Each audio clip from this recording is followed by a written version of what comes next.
Mag-harvest na pud big luy apang kaduhang harvest na nako ni. Kato nakita mo tong isa daw ka video ng harvest ko. Karon pang duhanan ni.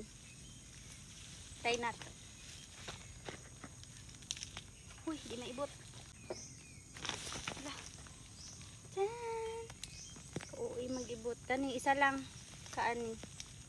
Kaya na si mother mag-harvest na daw, harveston na daw.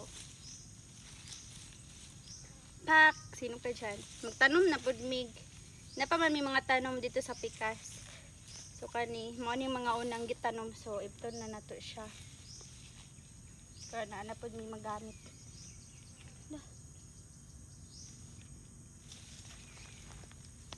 Yeah. Look at that. See? Di ba? Dagko kayo siya, biyag-biyag kaayo.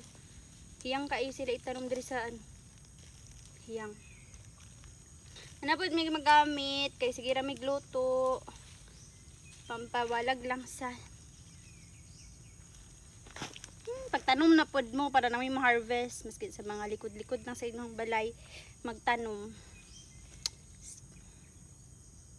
Para dili na mo manginahanglan mang malit og mga ano, nag-ibot-ibot lang mo sa gilid.